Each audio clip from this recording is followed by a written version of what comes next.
इधर गीता ध्यान में गीता ध्यान का भी तो श्लोक बताएं। जो एक एक दो दो श्लोक करते जा रहे हैं। पार्थो वत्स सुधीर भोक्ता दुग्धम गीतामृतम महत्तक हो गया। वसुदेव सुतम देवम कंस चाणूरमर्दनम देवकी परमानंदम कृष्णम वंदे जगद्गुरु। सीधा है, क्या है मतलब? वंदे, मैं वंदना करता हूँ किसकी? कृष्ण की। वो कृष्ण कैसे हैं? जगत के गुरु हैं, जगत गुरु हैं। देवकी जी को परम आनंद देने वाले श्री देवकी परमानंद हैं। वसुदेव जी के पुत्र हैं, वसुदेव सुतम, जिन्होंने कंस को और चाणूर को मारा था। इसका नाम है कंस चाणूर मर्दनम। ऐसे तो मुष्टिक और चाणूर थे, लेकिन मुष्टिक को बलराम जी ने मारा था, इसलिए चाणूर का नाम लिया। मुष्टिक और चाणूर के मरने के बाद ही तो कंस पगला गया।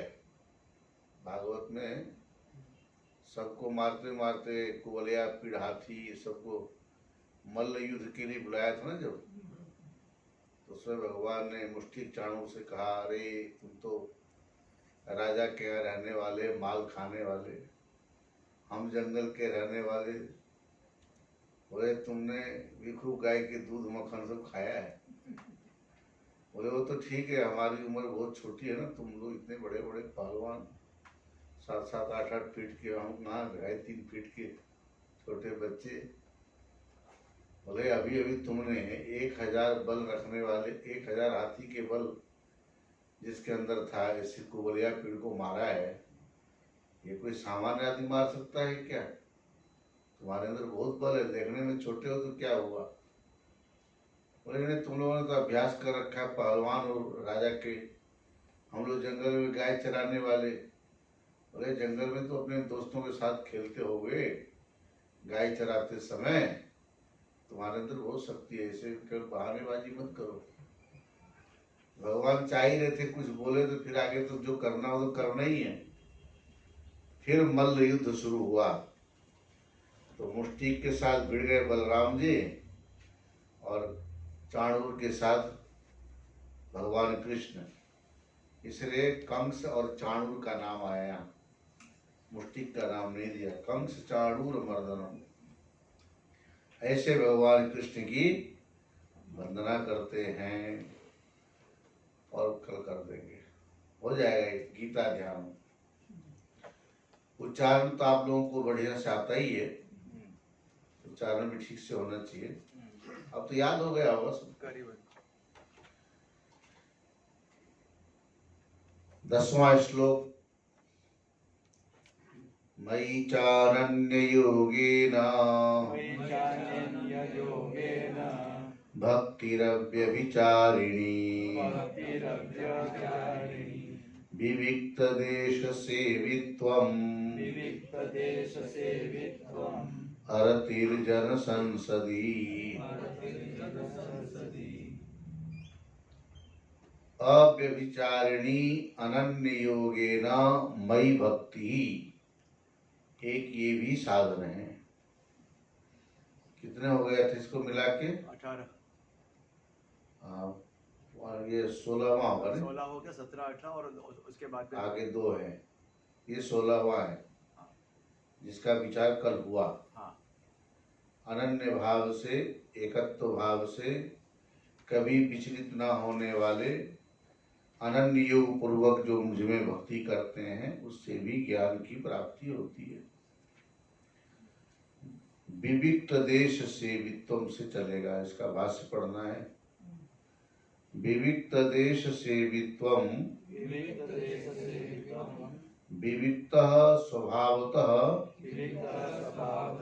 संस्कारेण वा अशुच्यादिभिः सर्पव्याघ्रादिभिः च रहितः अरण्य नदी पुलिन देवगृहादिभिः विविक्तो देशः तम सेवितुम शीलम यस्य इति विविक्त देश सेवी तद्भावो विविक्त देश सेवित्वम।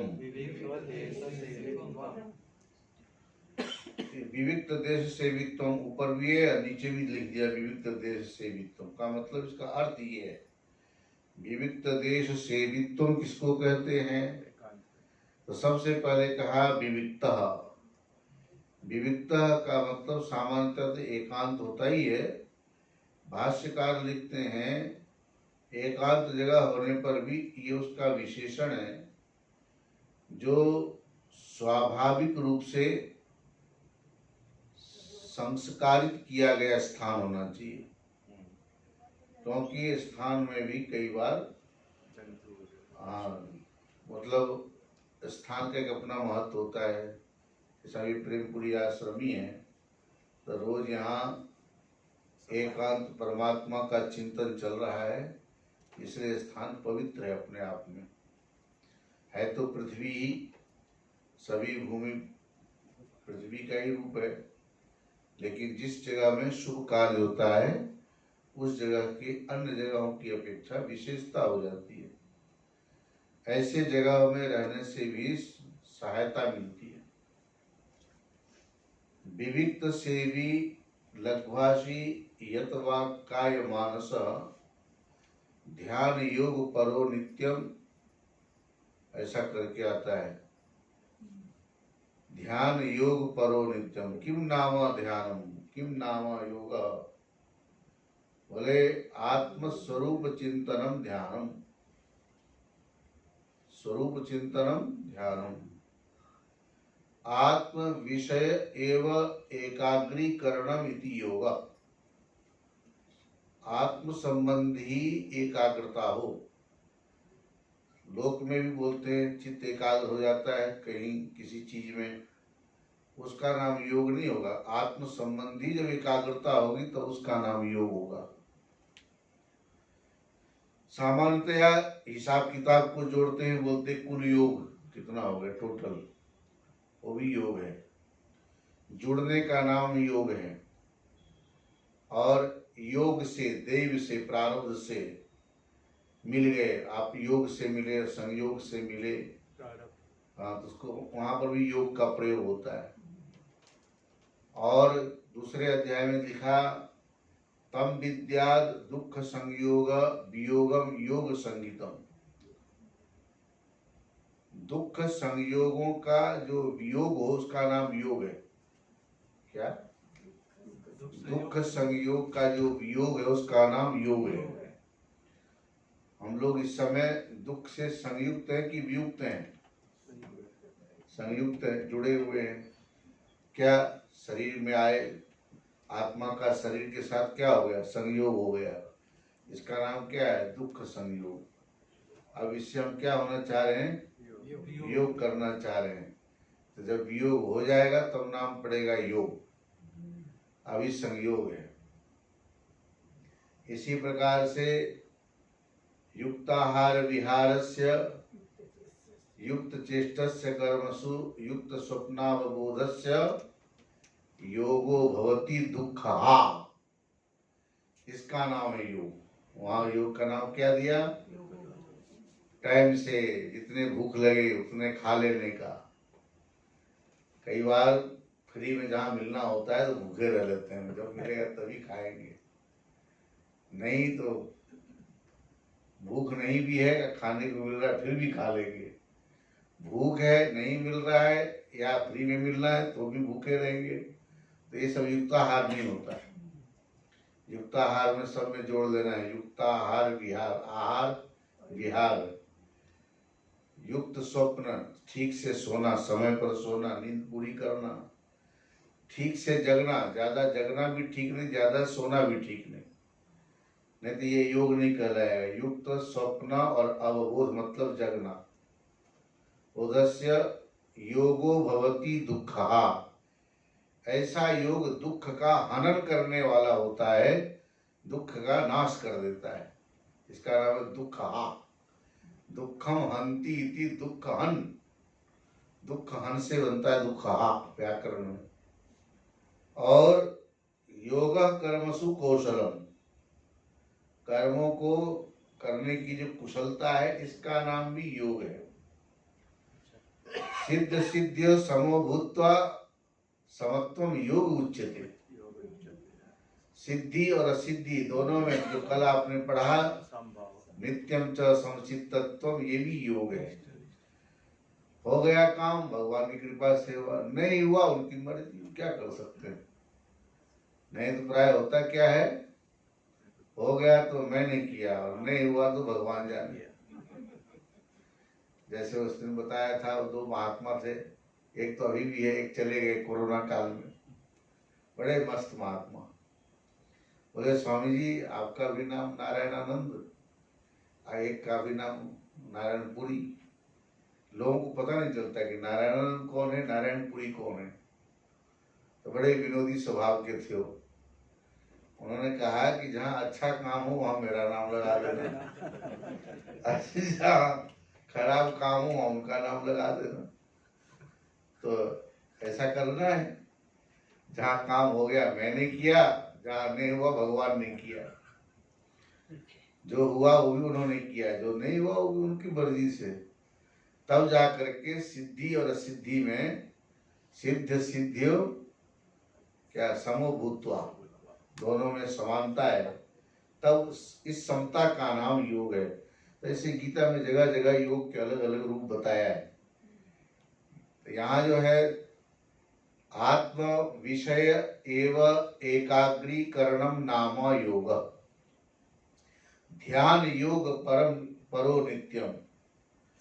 ऐसे ध्यान आत्म स्वरूप चिंतनम नाम ध्यानम, ये कहाँ होगा तो विविक्त सेवी लघ्वासी, विविक्त सेवी और यहाँ है विविक्त देश सेवित्वम। तो दोनों का एक ही अर्थ, सेवी से सेवित्व भाव अर्थ में बनता है। विविक्त सेवी का मतलब एकांत सेवी, एकांत सेवी का भी सीधा सीधा अर्थ करो एकांत प्रिय।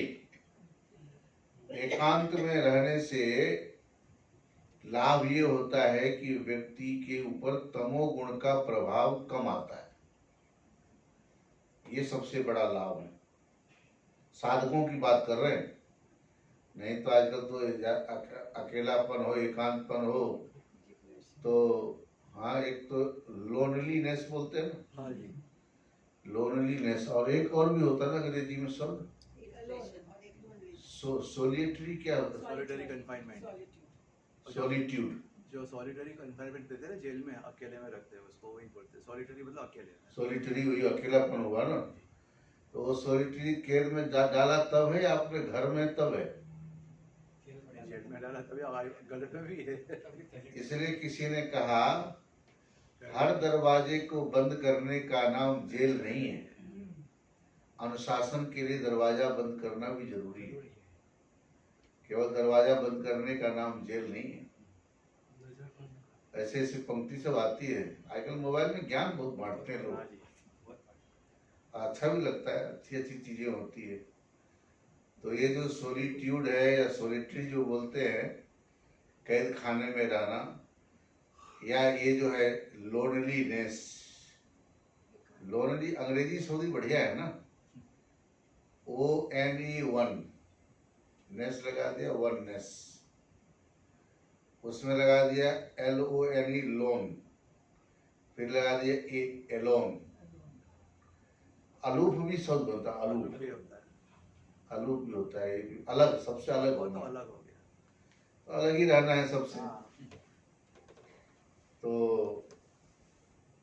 लोनलीनेस, अकेलापन, डिप्रेशन का जो कारण बनता है उन लोगों के लिए जिन्होंने गीता नहीं पढ़ी, साधना नहीं किया, सत्संग नहीं किया। अध्यात्म एक ऐसा बल है, भगवान ने जब कहा कि विद्याओं में मैं अध्यात्म विद्या हूं, तो अपने विभूति में गिनाया भगवान, अध्यात्म विद्या विद्यानाम बादः प्रबदतामहम्। अध्यात्म विद्या में मैं अध्यात्म विद्या हूं। क्यों? मोक्षार्थ प्रधानत्वात्, इस विद्या की प्रधानता ये है कि मोक्ष प्रदान करती है, और मोक्ष सबसे प्रधान चीज है दुनिया में। इसलिए मैं अध्यात्म विद्या, बाकी विद्या खराब है ऐसा नहीं कहा उन्होंने, लेकिन बाकी विद्याओं से मोक्षार्थ की सिद्धि नहीं होगी, इसलिए उन्होंने अन्य विद्याओं की अपेक्षा अपने को अध्यात्म विद्या बताया। बोलने वाले प्रश्न और उत्तर के इच्छा रखते हुए आपस में जो संवाद होता है उसका नाम है वाद, और उस वाद से जिस तत्व का निर्णय होता है वह स्वरूप मेरा है, भगवान ने कहा बाद। फिर कहा बाद क्यों नाम दिया, तो बाद, जल्प और वितंडा तीन होते हैं। ऐसे तो बहुत सारे हैं, छल, हेतु, ये मुझे लगता है गौतम जी ने सब नाम गिना है, बाद, जल्प, वितंड, हेत्वाभास, छल, जाति, निग्रह, ऐसे करके 16 है शायद लगभग। उसमें जो ये बाद सबसे अच्छा है इसलिए क्योंकि इसमें निर्णय होता है। जल्प में आदमी चिल्लाता है, दूसरे की सुनता नहीं है, इसलिए उससे भी निर्णय नहीं होगा। और वितंडा में दूसरे की बात को उड़ा देना, सुनना ही नहीं। प्राय हम लोग का हल्ला क्यों होता है, फोन पे बात करो या कमरे में 2-4 लोग इकट्ठे हो जाए, आप देखते होंगे सुनने की कोशिश कम करते, सुनाने की कोशिश ज्यादा करते हैं, दोनों बोलने लगते हैं। गाड़ी में बैठे हैं, कोई बात छेड़ दो, अब आपको विस्फोरित होने लगा, मुझे भी होने लगा, मैं भी बोल रहा हूँ, आप भी बोल रहे हो, पता नहीं सुनना नहीं चाहते कोई। हाँ, मुझे आपके बात सुन के एक बात याद आ गई, अरे याद आ गई तो चुप तो रहो ना, अभी बोलना जरूरी है, अगले को बोलने दो ना। यह व्यावहारिक ज्ञान में होने से सिर दर्द होने लगता है ऐसे लोगों के साथ बैठने से, सुनने की कैपेसिटी है ही नहीं, बस एकदम बकर बकर करने लगते, पता नहीं क्या होता है। एक बात खत्म नहीं, फिर हाँ इसमें ये भी याद आ गया, आप कुछ भी बोल, देखते होंगे व्यवहार में ऐसा होता है। इसीलिए क्लास चलते हैं Swami ji, how to listen. How to listen, बहुत सही बात है। इसलिए बोलते हैं जब जीवन में कठिनाई आती है ना, तो उस कठिनाइयों के सामना किस ढंग से करना है ये कला होनी चाहिए। यदि नहीं है, अकेले में रहोगे, अकेले में रह करके सत्संग आदि किया नहीं है तो अनात्म चिंतन ज्यादा होता है। और यहाँ लिखा है विविक्त सेवी लघु आशी। लघु आशी का मतलब कम खाना। कम खाना जैसे केवल गाड़ी चलाने के लिए ड्राइवर लोग कम खाते हैं कि नींद ना आवे, नहीं तो गाड़ी टकरा जाएगी, एक्सीडेंट होगा, वैसे ही भोजन आदि ज्यादा करेंगे। दुर्गा सप्तशती के पाठ करना है, पाठ करते समय नींद आएगी, गीता पढ़ते समय नींद आएगी। तो निद्रा के ऊपर विजय पाने के लिए आहार का नियंत्रण और एकांत में रहने का मतलब भी है तमोगुण के ऊपर नियंत्रण। ये इसका लाभ है विविक्त देशी। तो विविक्त देश सेवित्वम, सिर्फ तमो की रजोगुण से भी तो निवृत्ति होगी ना जब एकांत में रहेंगे, जो विचारों में रहेंगे। हाँ, वो तो रजोगुण भी शिथिल पड़ेगा ना, और क्या। लेकिन अभ्यास किया होगा तो नहीं तो आदमी अकेले भी ज्यादा प्लान बनाता है। हम सोचते हैं संडे ट्रैफिक कम मिलेगा, और ज्यादा मिलता है, सब निकलते हैं घूमने, भीड़ हो गई, संडे चलो। पर शुरू में जब दिल्ली से जाते थे हरिद्वार, मेरठ बाईपास बना, तो वो वाली बात हो गई। एक दिन गांव में मीटिंग हुई कि एक तालाब है, इसमें सबको जो है ना दूध ला के भरना है। सबने कहा सब लोग तो दूध भरेंगे, अपने गिलास पानी डाल देंगे, क्या फर्क पड़ता है। सबके दिमाग में वही आया। सवेरे देखा दूध के जगह पानी भरा हुआ था, तो वो वाली बात हो जाती है। बाईपास बन गया, अब भीड़ कम होगी तो सब लोग बाईपास से जाने लगे, तो वहीं भीड़ ज्यादा हो गई, शहर में खाली हो गया। तो इस तरह से एकांत में रहने से जो चीज आपके दिमाग में नहीं भी आती वो भी आने लगती है। होना ही चाहिए। एकांत उसका नाम ही इसलिए है जहां पर आत्मा का चिंतन चले। आगे आएगा, अरतिर जन संसदी से उसका सुस्पष्टीकरण हो जाएगा। तो जो ये भाष्य चल रहा है, विविक्त देश सेवित्वम विविक्त स्वभावतः संस्कारेण वा अशुच्यादि भी, ऐसे अपवित्रता आदि को दूर कर दिया। किससे? गंदगी थी, झाड़ू वाड़ू लगाया, पोछा लगा दिया, साफ सुथरा हो गया। और जो ये जगह है सर्प व्याघ्रादि भी, सांप बिच्छू जंगली हिंसक प्राणी जानवर आदि से जो रहित जगह हो, क्योंकि ये सब यदि आसपास में होंगे तो भी आप नहीं रह पाओगे। ध्यान नहीं लगेगा, भय लगेगा, आएगा मारेगा काट देगा, कुछ भी हो सकता है। सर्प व्याघ्रादि बीच रहितः नदीनां नखीनां च श्रृंगीणां शस्त्रपाणिनां विश्वासो नैव कर्तव्य। नदी नाम, नदी में कभी भी जहाँ सब लोग नहा रहे हो वहीं नहाना चाहिए। लोग बोलते हैं हम अपना, बहुत लोग हैं वहाँ, एकांत में चलो, वहीं मगरमच्छ घात लगा के बैठा होगा, ले जाएगा। जहाँ लोग नहाते, मगरमच्छ भी डरता है ना, वो भी दूर बैठता है फिर। और पानी की गहराई का पता नहीं है आपको, वहाँ सब नहा रहे तो पता है कितने पानी है यहाँ। इसलिए नदी में सहसा विश्वास न करे। नदी नाम, नाखून वाले प्राणी, यहाँ तो सब लोग ठीक ही रहता है, बड़े बड़े नाखून बढ़ा के चलते हैं सब, और उसी को कई बार अस्त्र की तरह प्रयोग कर लेते हैं, नरसिंह भगवान बन जाते हैं। तो नदी नाम नखी नाम, नाखून वाले नाखून वालों के प्रति भी विश्वास न करे। श्रृंगी नाम, सींग वाले गाय भैंस आदि मार न दे, इससे दूरी बना के रखो। जिसके हाथ में शस्त्र हो, हथियार हो, उससे भी दूरी बना के रहो। कई बार अचानक ही गोली चल जाती है, उससे जानबूझ के न चले तो अनजाने में हो जाता है। शस्त्र पाणी नाम, विश्वास, और भी नाम गिनाया है, यहाँ इतने से काम चल जाएगा। तो जहाँ ऐसे जहरीले प्राणी हैं, जीव जंतु हैं, ऐसे भयभीत रहते हुए भी साधना नहीं हो सकती। सर्प व्याघ्रादि भी रहता, अरण्य नदी पुलिन देवगृहादि भी, और जहाँ विविक्त से भी लघवासी में, वहाँ भी ऐसे ही दिया लगभग। नदी अरण्य, नदी पुलिन अरण्य गिरी गुहा, ऐसा। गिरी गुहा मतलब पहाड़ की जो गुफा है। समझिए देवालय भी दिया है कैसे? देवालय, मंदिर आदि, उसमें भी ये भी पवित्र स्थान है। ऐसी जगह में बैठ के पूजा पाठ करें तो बहुत अच्छा है। तो अरण्य हो गया जंगल, वन। तो अरण्य से पहले उसका विशेषण दे ही दिया, जहां पर सांप बिच्छू आदि ना हो।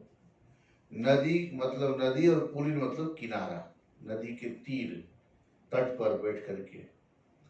और देवगृहादि भी, देवालय और आदि से ऐसी ऐसी जगह। कभी कभी देखते हैं ना, मंदिर आदि का निर्माण करना हो तो भूमि शुद्धि की जाती है। सप्त धान्य, 7 प्रकार के अनाजों को बो करके तैयार होता है, और फिर उसके बाद वहाँ शिलान्यास करते हैं, भूमि पूजन, मंदिर का निर्माण होता है। कहीं घर आदि बने, उस जमीन की भी जांच कर लेनी चाहिए। कितने अनादिकाल से सृष्टि चली आ रही है, कहाँ कौन मरा होगा, मार के गड़ा होगा, पता ही नहीं चलता है। बम्बई में उधर कमोठे की तरफ किसी ने मकान ले लिया, बाद में पता चला स्मशान घाट रोड। अब स्वयं ले तो लिया, वो बिक भी नहीं रहा है, रहना मुश्किल हो गया। तो ये सब बहुत देख विचार करके लेना चाहिए। ऐसे भूमि का, मकान का, वातावरण का बहुत फर्क पड़ता है। तो अरण्य नदी पुलिन गृह देव गृहादि भी विविधता, इससे किया हुआ जो एकांत है। ऐसे देश का, स्थान का, देश मतलब होता है स्थान, तम सेवितुम शीलम, ऐसे जगह का जो सेवन करने का स्वभाव है जिसका, उसको कहेंगे विविक्त देश सेवी। और तद्भाव विविक्त देश सेवित्वम। ये हो गया। आगे चलिए। विविक्तेषु हि देशेषु विविक्तेषु हि देशेषु चित्तं प्रसीदति चित्तं प्रसीदति यतः यतः तत आत्मादि भावना ततः आत्मादिभावना विविक्ते उपजायते। विविक्ते उपजायते अतो अतो विविक्त देश सेवित्वं ज्ञानम उच्यते। विविक्तदेशसेवित्वं ज्ञानम् उच्यते। विविक्त देश सेवित्व ही ज्ञान है, अपने आप में ज्ञान है, क्योंकि 20 ज्ञान के साधनों का नाम चल रहा है। इस समय हम लोग कितने में चल रहे हैं? 17वें में। 18वां। तो ये जो 17वां जो विविक्त देश सेवित्वम ज्ञान का साधन है, विविक्तेषु हुई देशेषु, ऐसे पवित्र शुद्ध स्थान में रहने से चित्तम प्रसीदति, चित्त प्रसन्न होता है। और यतः चित्त की प्रसन्नता का लाभ ये है, आत्मादि भावना विविक्ते उपजायते, एकांत जगह में, पवित्र जगह में ही आत्म संबंधी चिंतन बढ़ता है, चिंतन होता है।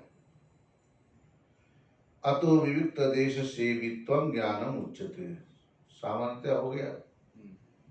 अब उसी से मिलते जुलते अगला साधन है अरति ही अरमणम जन संसदी जनानां प्राकृतानां संस्कार शून्यानां अविनीतानां संसद समवायो जन संसद न संस्कारवतां विनीतानां संसद तस्या ज्ञानोपकारकत्वात्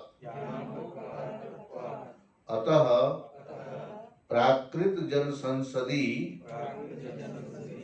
अरति ज्ञानार्थत्वात् ज्ञानम। ज्ञान के लिए होने के कारण इसको ज्ञान कहते हैं। ज्ञानार्थत्वात् का मतलब ज्ञान के प्रयोजन सिद्ध होने के कारण इसको ज्ञान कहते हैं। अरति का अर्थ किया अरमणम। रति मतलब रमणम, लगाव, और अरति का मतलब लगाव न होना, उसमें नहीं रमना। किसमें? जन संसदी। जन संसद का अर्थ किया जनानाम प्राकृतानाम, ऐसे लोग, ऐसे जन से ही बन जाते ना, जनता। तल प्रत्यय लगा दो तो क्या बनेगा? जनता। और उस जनता के दुखों का जो दूर करने वाला, और दुखों को जनार्दन, श्री भगवान का नाम है जनार्दना। जनता के अर्दन करे अर्थात दुखों को जो दूर करे, उनका नाम है जनार्दन। तो जनता जनार्दन ऐसा प्रयोग करते हैं हिंदी में। तो जन क्यों नाम पड़ा? जनी प्रादुर्भावे, जो लोग जन्म लेते हैं उनका नाम है जन। जन्म देने वाले को बोलते हैं जनक। माँ हो गई जननी, तो इससे हम लोग बन गए जनता। कितनी जनता है, जो जो जन्म ग्रहण करे वो सब जनता। तो ऐसे जनों के वो कैसे हैं इस समय? प्राकृत। प्राकृत का ऐसे देखा जाए बहुत सारे अर्थ होते हैं। सीधा सीधा प्रकृत बोले तो प्रकृत का अर्थ होता है प्रसंग, और एक होता है प्रकृति। तो प्रकृति से प्रकृत का मतलब है जैसा जन्म हुआ वैसा ही वो रहा, उसमें किसी प्रकार के संस्कार नहीं किया गया, जिसको हम जनजाति, आदिवासी आदि बोलते हैं। मनुष्य का जीवन मिला, क्यों मिला, क्या करना चाहिए, इस समय जिसको हम लोग बहुत डेवलपमेंट बोलते हैं, विकास कर गए। हाँ, ने जो अच्छे सभ्य समाज हैं, पढ़े लिखे लोग, हम लोग केवल इस जीवन को जीने की कला से तो सीख लिए कि कैसे रहना है, सर्दी से बचना, गर्मी से बचना, ये सुख का साधन है, गाड़ी मोटर बनाए, प्लेन बनाए, उड़ रहे हैं, घूम रहे हैं, सब कुछ है, लेकिन हैं अभी भी हम प्राकृति। इसलिए क्योंकि अभी अपने अंतरात्मा को नहीं जान पाए। तो एक तो ये इधर चला जाएगा। दूसरा, जो लोक में कहा जाता है कि पढ़े लिखे का समाज होता है, सभ्य समाज, और एक होते अनपढ़ों का समाज, गंवार। तो पढ़े लिखे लोग क्या गाली गलौज नहीं करते? करते हैं, ज्यादा करते हैं, ज्यादा डर्टी माइंड बोलते हैं, बहुत गंदगी भरी हुई है। क्योंकि आत्मचिंतन नहीं, अध्यात्म की चर्चा है ही नहीं। इसलिए प्राकृत का यहाँ सीधा सीधा अर्थ कर दिया संस्कार शून्य। संस्कार का अर्थ होता है सम्यक करण। संस्कार, धान को खेत से लाना, साफ सुथरा करके पका के चावल थाली में तैयार किया, ये है संस्कृत अनाज। संस्कृत कहो या संस्कारित, दोनों प्रयोग होता है, संस्कृत और संस्कारित। परिष्कृत, एकदम खाने योग्य बन गया, सबके पेट भरने लायक हो गया हो। तो संस्कार का मतलब है जिसमें प्राप्य, आप्य इत्यादि करके ईशावास्य उपनिषद के भाष्य में आया, जो आत्मा में लागू नहीं होता, लेकिन आत्मा को पाने के लिए, आत्मा की तरफ चलने के लिए संस्कार्य हम लोगों का जीवन है। संस्कार्य का मतलब होता है संस्कार करने के योग्य। हमारे चित्त की जो स्थिति है, इसको यदि संस्कारित नहीं किया जाएगा तो मनुष्य योनि से पतित होकर के न जाने किस योनि में हम चले जाए। ऐसा हम लोगों का भी ये जीवन है। हम उस चौराहे पे खड़े हैं जहां से हम नीचे से नीचे की ओर जा सकते हैं, ऊपर से ऊपर की ओर जा सकते हैं। देवता बनने की भी संभावना है, राक्षस बनने की भी संभावना है। सब कुछ इसमें संभव है यदि वातावरण ठीक मिला, भगवत कृपा हुई, शास्त्र कृपा, गुरु कृपा, भगवत कृपा। भगवत कृपा तो सबके ऊपर है। मनुष्य जन्म मिला, इससे बड़ी बात और क्या होगी। बाकी ये जो शास्त्र आदि के जो चल रहा है, दिन रात स्वाध्याय प्रवचन, तस्मा जागृहि जागृहि, जागो जागो। हाँ, ये तो है। शास्त्र के जानने बिना कुछ पता नहीं चलेगा। शास्त्र का मतलब क्या होता है? संसनात शासनात इति शास्त्रम, जिसकी प्रशंसा करे, जिससे हमें सही रास्ते में जो हमें चलाए। एक तो ये है शास्त्र। और शास्त्र योनित्वा, शास्त्र ही एक हेतु है परमात्मा को जानने के लिए। शास्त्रिक अधिगम्य है, शास्त्र के ही द्वारा उसको जाना जा सकता है। इसलिए ब्रह्मसूत्र में कहा शास्त्र योनित्वा। और सीधा सीधा शास्त्र का अर्थ होता है अज्ञात ज्ञापकत्वम शास्त्रत्वम। अज्ञात का जो ज्ञापन करे उसका नाम है शास्त्र। जो बात ज्ञात नहीं है उसको कहते हैं अज्ञात। जो बात पहले से ज्ञात हो और उसी को यदि बतावे उसका नाम है अनुवाद। पानी पीने से प्यास बुझती है, ये बात सबको पता है। और यही बात यदि गीता बतावे तो ये अनुवाद हो जाएगा। पानी पीने से प्यास बुझती है, हमको ही पता था, इसने भी यही बताया, तो हमने सीखा क्या?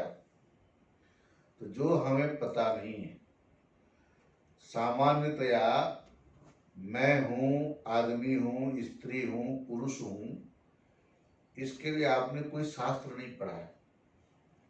लेकिन मैं पुरुष नहीं हूँ, मैं ब्रह्म हूँ, मैं स्त्री नहीं हूँ, मैं ब्रह्म हूँ, ये जो ज्ञान हुआ, ऐसा जो विशेष ज्ञान जिससे प्राप्त होता है उसका नाम है शास्त्र।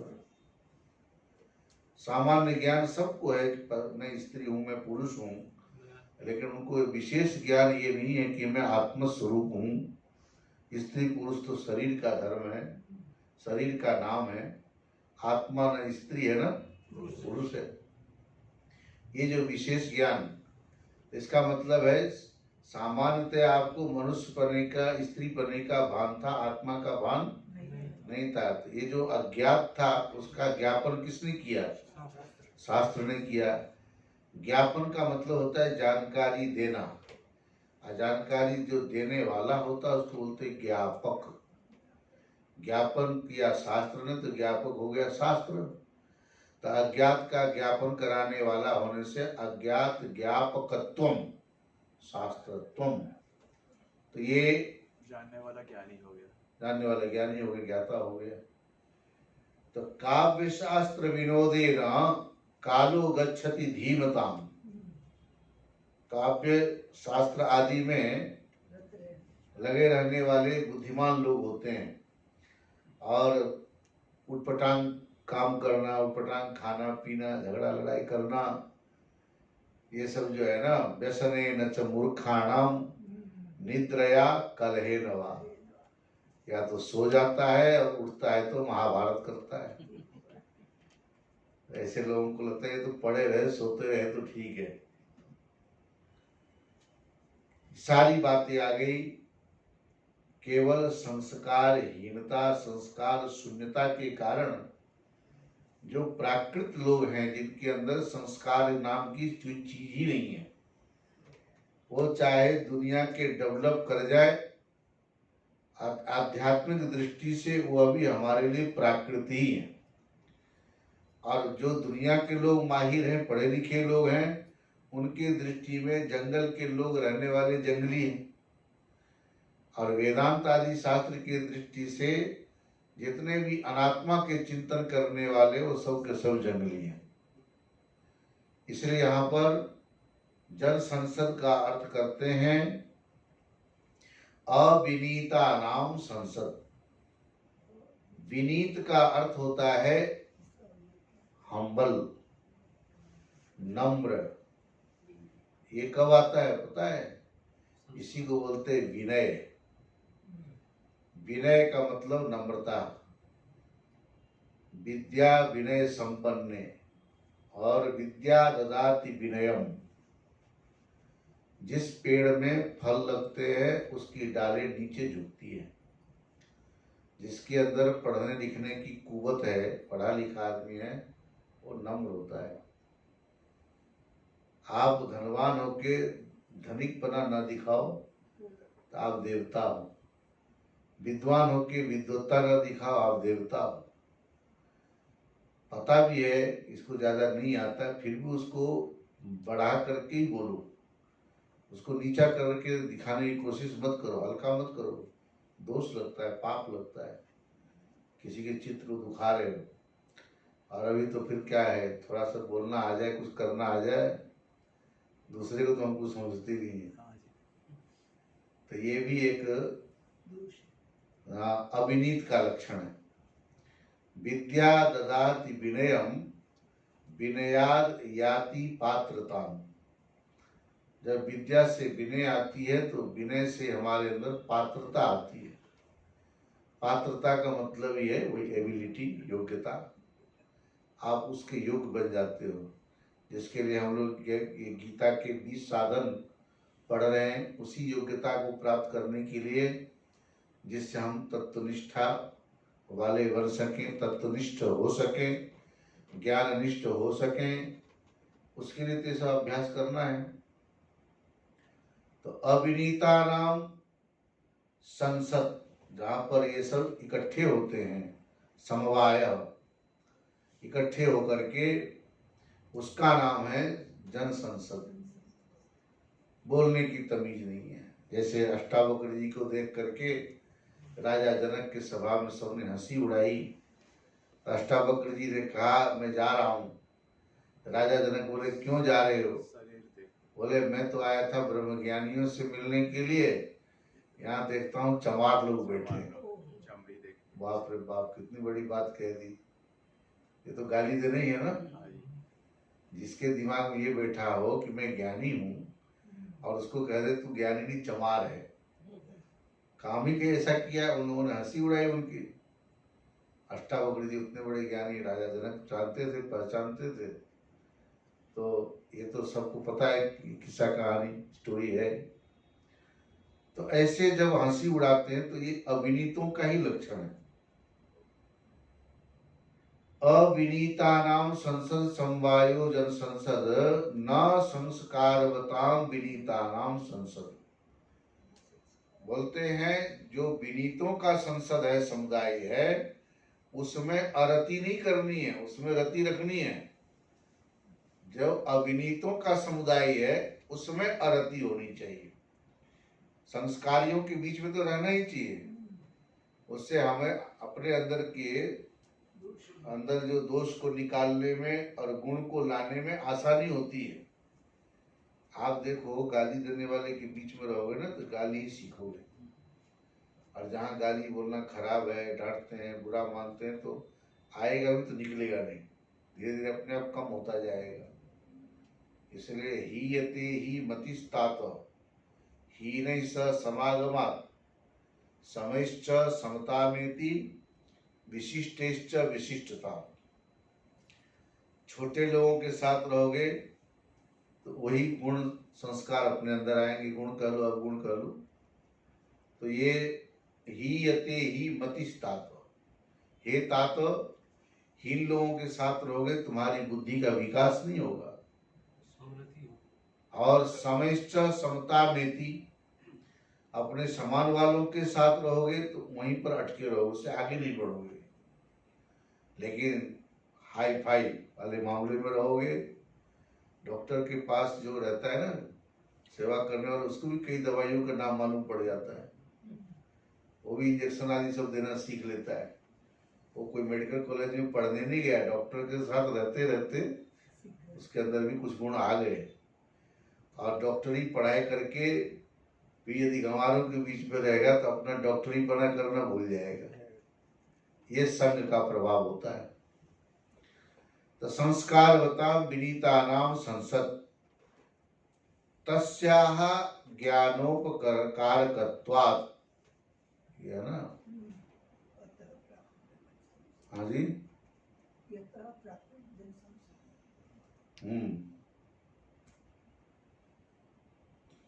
अतः प्राकृत जन संसदी, वो वहां से नहीं, मैं उसमें और कुछ देख रहा हूँ। अच्छा, ये जो है विनीता नाम संसद, तस्याह का अर्थ है प्रीति, रति, अर्थात संस्कारी विनीत लोगों के साथ जुड़ने से, रति रखने से वो ज्ञान का उपकारक होगा। तो तस्या का अर्थ यहाँ ले लेना है प्रीति अथवा रति। स्त्रीलिंग में प्रयोग किया ना तस्या, वही मैं देख रहा था। तस्या मतलब रतेहे अथवा प्रीतेहे, मतलब गति की बात। हाँ, ज्ञानोपकारकत्वात्, ये सब ज्ञान के उपकारक हैं। अतः प्राकृत जन संसदी अरति, जो प्राकृत जन संसद है, अविनीत लोग हैं, संस्कार शून्य हैं, गंवार लोग हैं, अनात्मा के चिंतन करने वाले जो लोग हैं, उसमें रति न रखें, उसमें अरति रखने से ही ज्ञान की प्राप्ति होगी। तो एकांत सेवन का मतलब होता है जहाँ पर समुदाय भले ही बहुत लोगों के हो और आत्मा का चिंतन चल रहा है तो वो एकांत है, और अकेले भी बैठे हो और अनात्मा का चिंतन चल रहा है तो वो भीड़ भाड़ है, वो गंवारी है। ये फर्क हो गया। अब आगे चलिए। अध्यात्म ज्ञान नित्यत्वम् तत्व ज्ञानार्थ दर्शनम् एतद् ज्ञानम् इति प्रोक्तम् अज्ञानम् यदतोऽन्यथा। अध्यात्म ज्ञान नित्यत्वम् तत्व ज्ञानार्थ दर्शनम् एतद् ज्ञानमिति प्रोक्तम् अज्ञानं यदतोऽन्यथा। 10वें श्लोक तक 18 साधनों का उल्लेख हुआ। ये 19वां अध्यात्म ज्ञान नित्यता और एक तत्व ज्ञानार्थ दर्शन, ये दोनों मिला के 20 हो गए। एतज ज्ञानम इति प्रोक्तम, इतने जो 20 साधन बताए सब के सब क्या है, ज्ञान है। और इससे यद अतो अन्यथा, इसके अतिरिक्त अज्ञानम प्रोक्तम, बाकी सब के सब अज्ञान है। जो जो ज्ञान प्राप्त करावे वो ज्ञान, जो नहीं करावे वो अज्ञान। अध्यात्म नित्यता, अध्यात्म ज्ञान नित्यता। और 15वें अध्याय में जैसे आता है अध्यात्म नित्या विनिवृत्त कामः, वहां पर भी नित्य शब्द का प्रयोग किया, यहाँ भी किया। अध्यात्म ज्ञान नित्यत्वम आत्मस्वरूप आलोचन तत्पराः अध्यात्म ज्ञान नित्या।